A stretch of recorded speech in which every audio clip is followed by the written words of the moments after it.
K-Rock, Mid-Atlantic Rock Reviews, Marmy Rock Show. I am with Johnny and Kale of Art of Dying. Guys, welcome back to the show. Thank you, bro. Thank you. Thanks for having us. So, hey, let's talk about today, man. Tell me about your experience today. What did you guys do? I know what we did. We had fun on the beach. I ate the hottest pepper I've ever eaten in my life at a little bar that just was on the edge of the ocean. We did some weird shit. We're in Turks and Caicos right now. Never been here before, and yeah, we just jumped a cab into town when the boat parked and hit a little shanty. Ate some hot peppers. I think that's our style. Like, we like to, find a little spot that might be, local. We met the locals a little bit and just hung out, had some beers. It's our jam.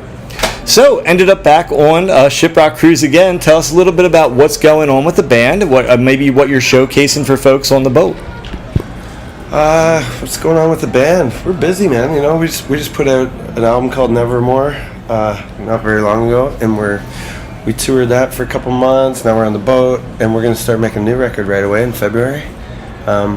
Nice to be on Shiprock, just to come out and play a couple shows and Totally do this. I know you kids, yeah, we look you forward guys to love this. it as well. Like Christmas, it's kind of like comes around every year, and we just love doing it. So Yeah. So, looking back last summer, man, we had one of our favorite shows we did, and I'm sorry you weren't there, but it wasn't your fault, but it was the acoustic thing you guys did. Tell us a little bit about how that went down and what happened with that acoustic show in Wisconsin. Yeah, Rockfest. We were talking a little bit off air about that, and it was a show we almost canceled because these guys couldn't make it, and Tab and I, at the last minute, just flew to Cadott and jumped up and did just all, a set of songs, just the two of us, with one guitar, and we just sang our asses off and had fun. So we had a blast, and we were talking last night, right, about that, and it was just like, sometimes bands cancel when they run into problems, and sometimes bands just do what they got to do. Figure it out. Yeah. Well, we were glad you figured it out. Yeah, and it was amazing. special. It was fun. Really amazing. The band's gone through like some kind of roller coasters with style a little bit. We love that acoustic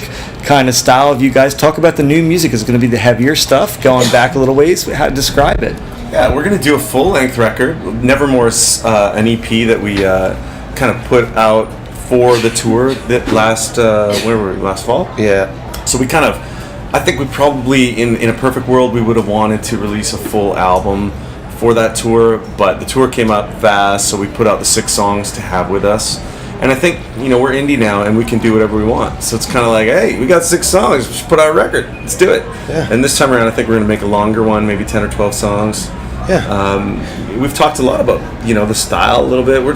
I think it'd be a hybrid of kind of what we do, like, I know Rise Up was a bit of a different record for us, probably a bit of a departure. I think that's, we love that style of music, and we just kind of went out on a limb and had some fun there, but I think a lot of that was kind of a push by the record label that we were with at the time. They're like, that's what they were looking for, and we're like, all right, let's try it. You know what I mean? So yeah. I think the new record will kind of come back a little more towards Vices and Virtues, and Nevermore, the last one we just put out, I think is kind of right in our wheelhouse too. So I think it's getting fun too, because this will be our 5th or something record, and I think we bring a sense of all these years together, all this time together, things you don't have to talk about, that you just look at each other and right away, let's do that now, and it's starting to be a real comfortable place. So I think it's going to be it's definitely going to be a plugged-in rock, full-on album. We're just figuring out the songs, really. It's songs songs are everything to us. Yeah. As you know, it's like the songs straight, this always has what the been, record is. Yeah. So the record will be, 10 of our best songs from this time frame. We talked, you and I, last night about your hometown, and what a special place that is musically. Can you reflect back a little more on that? Yeah, it is pretty wild to think about, I guess, right? I'm from Peterborough / Norwood, Ontario. There's a lot of good music coming out there, My cousin Adam was a singer in 3 Days Grace. Obviously, they're from that town, and they kicked up a little dust, right? And a little, yeah, just a bit. My Darkest Days, and me and Cody still live back there in Peterborough. I don't know exactly why. I know we all grew up living for music. You know what I mean? I think a lot of that, as far as me and Adam goes, just comes from our family. Like, both our moms sing and play. Like, Adam's mom's a full-time lounge piano player, and whatever. Everybody in our family plays, so we came by it fairly honestly, and maybe just I don't know, got in the right music at the right time, or caught some breaks or whatever for for things to happen. But We had a song on Vice and Virtues. It didn't make the record, but it was called "Something in the Water," and I think that was pretty good description of the Norwood Peterborough could be sound. something in the water. Yeah.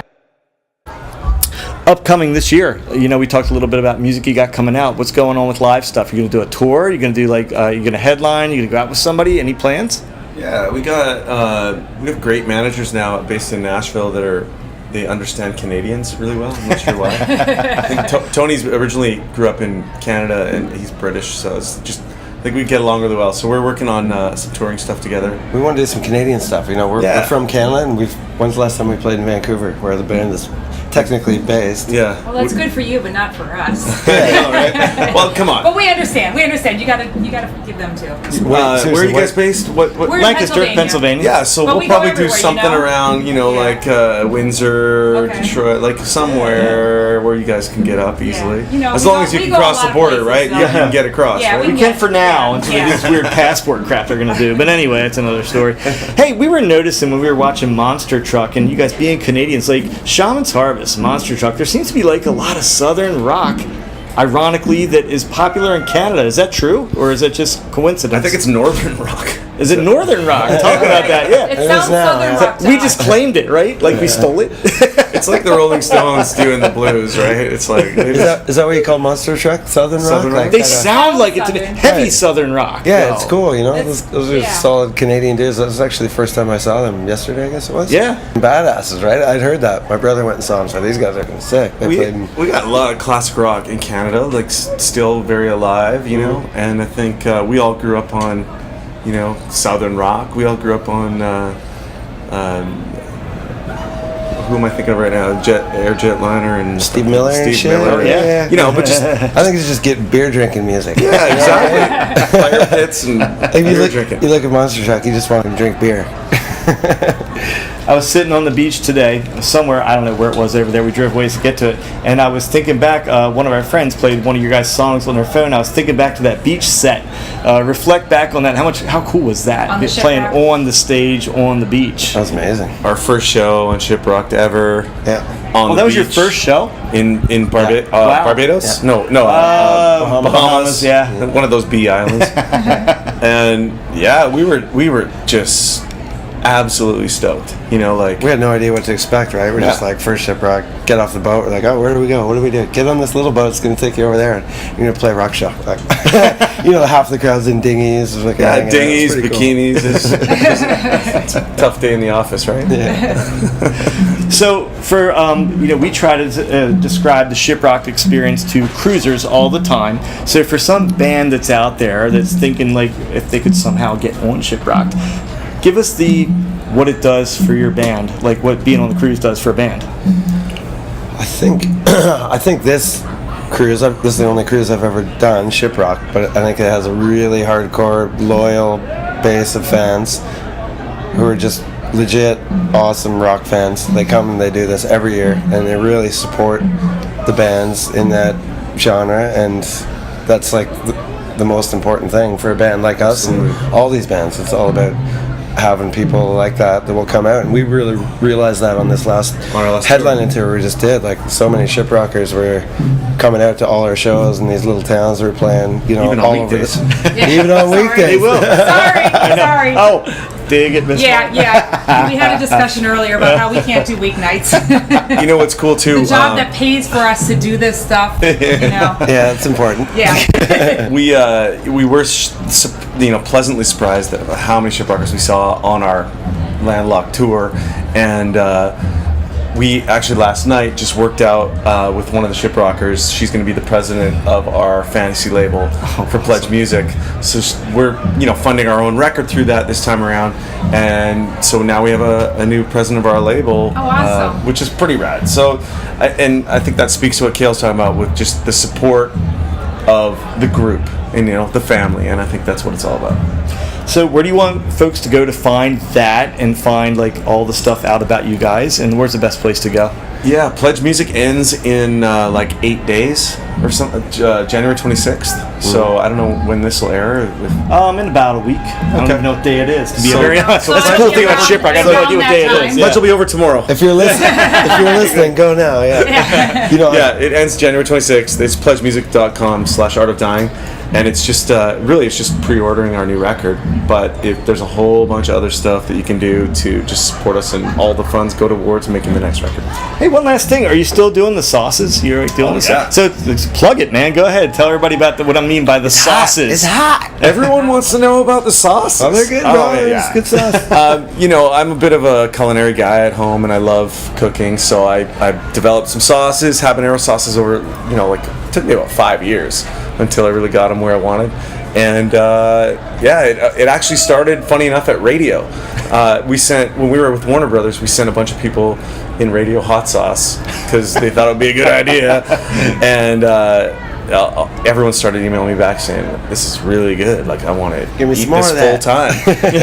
time." So it took us about 2 years to get it really dialed in and go legit. And now we're in like 70 stores in Wow. Western Canada, all the Whole Foods in BC and Alberta, and just we're tearing it up, and it's fun. It's just these 3 flavors: beet, pineapple, peach, all habanero sauces, and it's what I eat. I eat it every day of my life on my eggs and on my People pizza. order online. Give the name and where people can order it. Yeah, it's just my name. Just search Johnny Hetherington Essentials. It's called, and we got some new stuff in the works too. We're gonna do some more things, so it's not just hot sauce.